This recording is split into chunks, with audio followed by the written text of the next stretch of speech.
see. Okay. Bro, why are you recording? Okay, we're trying to like figure out how to like put the. Okay. No, it's still a bad angle of me. How's it still a bad angle, babe? I look That should be good, right? like a. Okay, I'll bring down a little bit more. Right there. That's cool. Yeah, that's cool. That's fine right there. All right, bet. That is a good angle. That's a good angle. That's a good angle. All right, cool. What's up, everybody? Welcome back to. Ashley. What? What? Okay, because the way I. Okay. Woo! All right, go. What's up, everybody? Welcome back to Untitled, and we are back with another YouTube video. Today, we're finna do. All right, today we're gonna talk about relationships, man. This is so key. Got a lot of young people that watch our channel. I was looking at the analytics of our channel, and our age group that watches it the most is 18 through 24 years old. So this is a golden topic to talk about, especially for those that's in college. This is very a golden topic to talk about, or those who maybe have a significant other who is away in boot camp or something like that. And I think I mentioned college. Oh, and then so yeah, so this is a great topic today. The topic is, in a long distance relationship, here's our greatest advice to you. That sounded corny. Okay, so the first two my wife is going to speak on, and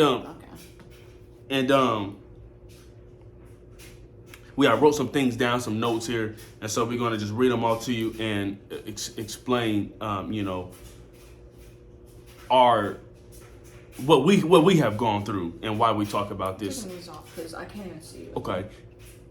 They're filthy. We're going to talk about why we're talking about this, because we have actually gone through a time when we were long distance, and we're definitely going to talk about that. Actually, we're going to talk about that first. I'm gonna hit on that first. So, if you don't know, I was in the Marine Corps, and I was with my wife, now my girlfriend at the time, for 6 months when I had shipped out to boot camp, and very difficult time. Long distance, all we could do is send letters to each other for like 3.5 months. Finally, we was able to talk again on the phone and whatnot. Went to combat training, went to my school training, and it altogether was 8.5 months that I was away from my girlfriend that I only been with for 6 months. So at that time, man, it was tough because we weren't even dating for that long, but we loved each other, and we had a determination and we had a future, because at MOS school we was building our future together. We was talking back and forth and things like that on the phone. What we were gonna do, our plans after I got back. We were just building our life together. So based on that, now boot camp's a little bit different because all you can send is letters. So that's a whole other video we have to hit.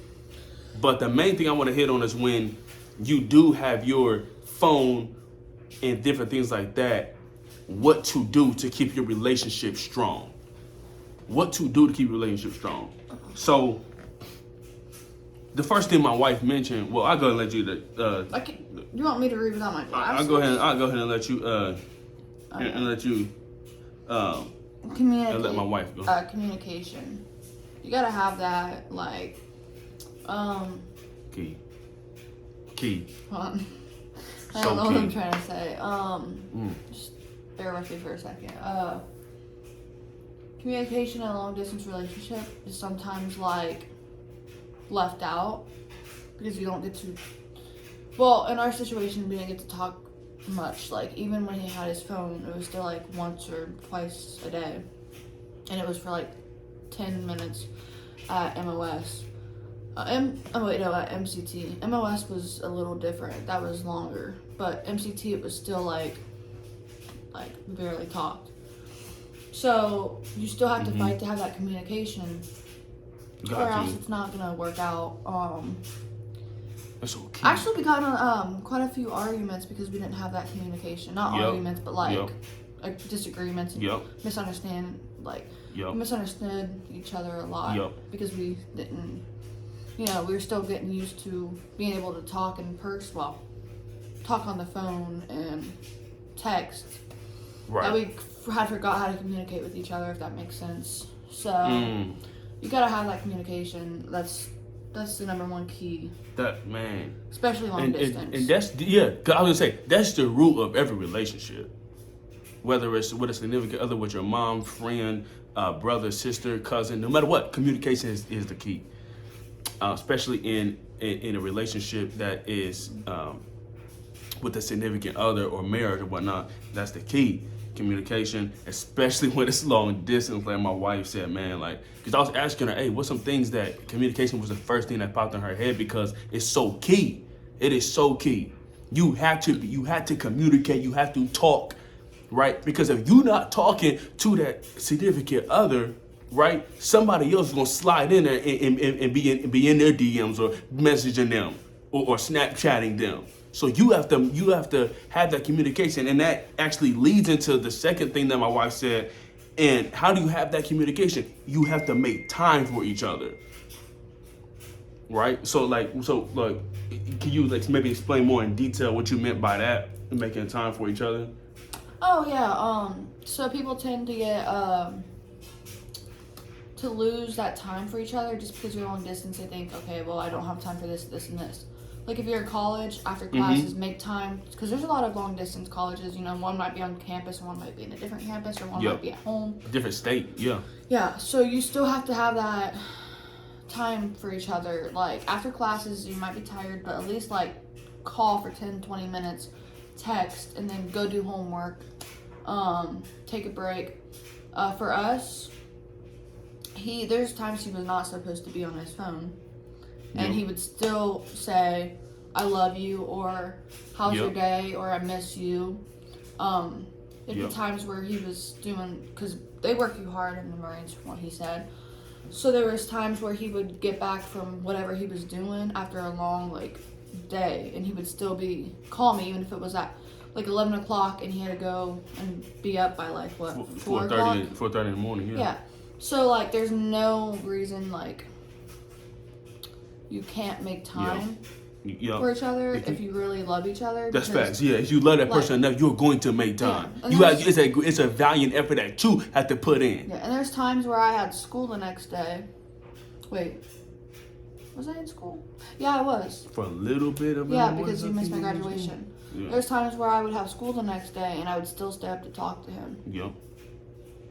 Yeah, because I graduated in May and he was in MCT. Yeah. So I had to be up at 5 o'clock, and I would still make an effort to talk to him, even if it was 11 or 12 o'clock, and it wasn't for long, because we both had to be up early, but we still, at the end of the day, still made time. Yep. And it's a lot of sacrifice you have to make. I'm sure there was friends and everything like that that said, oh, let's hang out or let's do this. There was people when I was at MOS school talking about, let's do this, let's do that. They got because I remember they had an event going on Independence Day, and I didn't go to it. I was like, why you didn't go? I said I was talking to my girl. I said I was on the phone with my girl the whole time. You realize I rarely get time to talk to her, and we had liberty, and we had liberty, a chance to be able to be free from all of our all of the people over us and going to class and all that because of the holiday. So we had liberty, and I took that time to talk, and just talk to my girl, especially being long distance. So making time for each other is important. When you got your first call, we only talked for 5 minutes because you were on the phone with your mom and stuff too. Yeah. And he still called me until that 5 minutes was up. Actually, I think it was more like 3 minutes. It may have been 5, but it wasn't a long time at all. And there would be times where I was at my best friend's house, and I would, she'd be doing something, and I would go in another room to just talk to him for a few. That's facts. Or family gatherings, they're all bonding, and I'm sitting in another room talking to him. Yep. Because you got to make that time. If you have time, you have to make that to spare. You have to communicate. That's just make time. Yeah, you know what I'm trying to say. Okay, so for this one, we're definitely going to hit on this is one thing that came to my mind when I was writing down some things, especially when you're in college. This is definitely for those that are in college or maybe going away, or maybe you went away on some, whatever the case may be, while you are away from your significant other. A big one is college for this one is to see each other as much as possible. Right? There was this, I don't know when it was or where I saw it, but there was this thing that said online, some sort of social media or something. It said this guy drove 5 hours to see his girl for 2 hours and then drove back 5 hours. I would have done. But it's like, if you love that person that much, like I miss him, I want to see him, you will literally go, you will literally go out of your way to be able to see him, even if it's just for an hour or two. You know what I mean? This man drove 5 hours. So if you really love that person, they're gonna make time for you, and they're gonna see you as much as possible. Like, see each other as much as possible, especially in college, on the weekends, or when you get a chance to, man, go back home, go see your significant other, or go drive to the college that they're at or whatever, on breaks and stuff like that. Go spend time with them. On weekends. Like I say, on weekends, like. The college people, I think, are allowed to leave on weekends. Yeah, so see each other as much as possible. You have to see each other as much as possible. You have to be able, when you get the chance to see them, you have to go. You have to go and spend that quality time with each other, because being away for that long, that's hurting your relationship. Long distance relationships a lot of times don't work. So if you really love that person, you really have a future with them, and you are in college with them or something like that, and it may be hard. A lot of them don't work, but if you go and see them, it helps with that absence. You know what I mean? You're absent from them, but you go and see them. Now you filled up. You happy. You good again for the next couple of weeks. Then you go and they're like, man, I'm drained. I miss him. This temptation, that temptation. This girl's trying to hit on me. That girl's trying to hit on me. Oh, that hot girl in college. I need to go home. I need to go back home and see my significant other. Let's have that communication again. Let's have that time to spend it with each other again. Let's go out again. And then, it helps you in your relationship, especially when you are literally surrounded with so much temptation. So you have to see them as much as possible. You was going to say something? No, I don't remember. Oh, I see your face lit up. I don't remember. Okay. Well, if you remember, we'll go back to that. I won't remember. Then the second thing that I put on was to starve your eyes. Some people don't know what that means. I'll explain what that means. So starving your eyes means, so when you starve, right? Let's say you starve, right? Because you're hungry, right? You haven't had food in a while. You have been kept away from the ability to eat food, right? So you're starving. So sometimes in a relationship, you have to starve your eyes. You have to be kept away from something that will be detrimental to your relationship. So you have to starve your eyes, right? A big one is social media. So you got all these females on Instagram, you got all these females or you got all these dudes on Instagram, you got all these dudes on Facebook. Sometimes you have to sacrifice social media in order to keep your relationship strong. Or starve your eyes. Maybe you abstain from going to parties, the frat parties. Why? Because all kind of girls, all kind of dudes there. They're trying to handle you. They drinking. You know what I mean? Once you get drunk, you lose your mind. You forget about that your significant other back. So you have to starve your eyes. Abstain from things that will hurt your relationship. Starve your eyes from other females. Starve your eyes from other males. Starve your eyes from social media. Starve your eyes from Snapchat. Starve your eyes from, and it's hard, but if you really, really, really have a future with this person and you love this person, you will do anything to keep your relationship strong. So a big one for me was starving my eyes. Because there'd be people, oh, we're going here, we're going there, we're going to have this fun, we're going to the bowling alley and this and that. But I already know there's going to be females there. Maybe females from the other side, maybe from different branches or whatever. They might try to hit on me and say, no. I'm staying in the dorm room and I'm talking to my girl. Starve your eyes. I hate to ruin things, but I have to check my sugar in like 30 minutes. Okay, so my alarm's gonna go off and it's gonna end up cutting the video off. Okay, you heard that? She's pregnant. She gotta check her sugar because of the gestational diabetes. But we shall be back, and once we do this, we'll be back and we'll hit the rest of this. What? All right, y'all, we back. So and we ended at a good place here because now I can just move on to the next thing. We're almost done here, but I just got 2 more things we want to cover. So left off at Star of Your Eyes, but the third thing I said was make that person your priority. Now we hit on that a little bit. I'm gonna briefly hit on it, but make that person your priority. Now, like I said, there's gonna be people that you may be on campus with, or maybe you're with wherever you are, long distance away from your significant other, and they're going to influence you, right? They are. They're going to, oh man, you don't got it, man. Listen, man, just break up with your girl, just break up with your dude, man. It's all good. You have a story for this topic in the boot camp while Marine, whatever, which one it was. What story? About the $1 million. I know that was a joke, but it's still. Oh well, that's when I was home. Oh, you were home? Mm-hmm. Oh, never mind. I thought you were at MOS. No. Never mind. You don't have a story. But they're going to, people are going to try to influence you. People are going to say, oh, just get with this girl. Man, your girl, she back at home, man. Yo, man, she don't got to know. She don't got to know. You know what I mean? And they're going to try to influence you to come to parties, influence you to drink. And you know how people get when they drink. They're going to influence you to have a good time with them. Not saying that you cannot do that, but be careful. Make sure you balance it out, because you don't want to always be having fun with all your friends and all things like that, and then neglect to talk to your girl, or neglect to talk to your dude. Because you're so drunk. Yes, or because they're just away from their phone in general. You know what I mean? Yeah. So you have to make that person your priority. Make that person your priority. And fifth and final thing I want to hit on, which is huge, is to build a future with that person. I'm telling you, when I was at MOS school, my wife and I, my girlfriend at the time, was talking about engagement and marriage. We was talking about the jobs we were going to have. We were talking about the kind of where we was going to live, the kind of area we would live in. We was talking about all kinds of things that had to do with our future. Even looking up apartments. We'll just all of it. Talking about building credit, talking about saving money. We saved mad money. Yeah, like we did all that. What was that? I don't know. Let's check.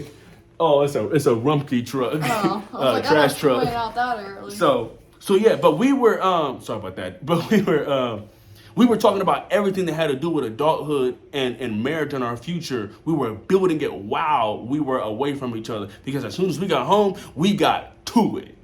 We got engaged. We building our money up. We planned our wedding. Everything, like, worked on our credit, saved our money, everything. Build a future with that person, I'm telling you. Because if you don't have a plan with that person, once you are done, graduated college or whatever the case may be, they're gonna find someone else. I'm telling you, they're going to find somebody else who's going to spot somebody else that's where they are, who's willing to build a future with them. So you have to be able to build a future with your significant other. I'm telling you, if you don't have a plan, you're going nowhere fast. If you don't have a plan, you're going nowhere fast. You're not going to have a plan for your life. Not going to have a plan for your where you all are going to live, how you all are going to live. You don't have a plan for none of that. Somebody else is going to come in and say, I got a plan. I do have to say something on that, though. Yeah, like. Okay, even if you're not ready, you can still, what's it called? You can still talk about it. Like, doesn't mean you have to come back at least talk, right? Get married right away, get engaged right away, because you might not be ready. You might not be ready. ready. You guys can still talk about it still and talk, dream. Yeah. Together. Dream, yep. Still, just talk about it. Let that person know, hey, eventually I'm going to do this with you. Eventually I'm going to do that with you. You know what I mean? Like, if a guy does not propose to you in like 2 or 3 years or some amount of time, like after you all are ready, that's not the one, dog. Like, when you're ready, you have to tie, at least, it's wise to tie the knot once you are ready. But start planning while you're not. You have to plan for it. You have to build for that. So that's that we hit, I think on 1, 2, 3, 4. We hit on 5 things here. And I hope this was a help to people that's in a long-distance relationship. We experienced it at some point, and it was really, really, really difficult. There was times when maybe thought, look, I don't know, man, what we gonna do here? But we fought it out. You have to fight for your relationship. You have to fight it out, and if you let that person, you're gonna fight, and you are going to, be successful. You know what I mean? So like I say, 1, communication. 2, make time for each other. 3, see each other as much as possible. 4, starve your eyes. 5, make that person your priority. Oh, there was 6. And 6, build a future. You'll do all, if you do all that, you'll last. If you do all of that, you're going to last. Trust me. me. And if you can, here's what I tell everyone else. Yes, we dated for a little over a year before we got engaged. But if you can last that long, 8 months, a little over 8 months, right? Yeah. Which is communication with a letter, phone. Yeah, just that. And texts, then you can get through anything. Yeah, and that's the attitude we had. That's why I said, man, I'm gonna do all this with this guy. I said, I'm getting on one knee. I'm getting on one knee, giving her a ring, and we get married. You know what I mean? But it was because we fought it out, and we did all these things. We did all 6 of these things. The biggest test you'll have in a relationship if you're long distance. Yeah. Is if you can stay loyal, if you can communicate, if you can, show that time and attention to the person, even when you're busy. Well, yeah, take the switch. You know what I'm trying to say. Then you can get through anything, and you're obviously meant to be. So, if you're going through a long distance relationship, that was our greatest advice to you. I hope this helps. And if it does help you, you let us know, man. Let us know. We do this because we want to help people, man. Like, because especially because we were there at one time. So, hope this video was a blessing and a help to you. And we'll see you in the next one. Peace. Bye.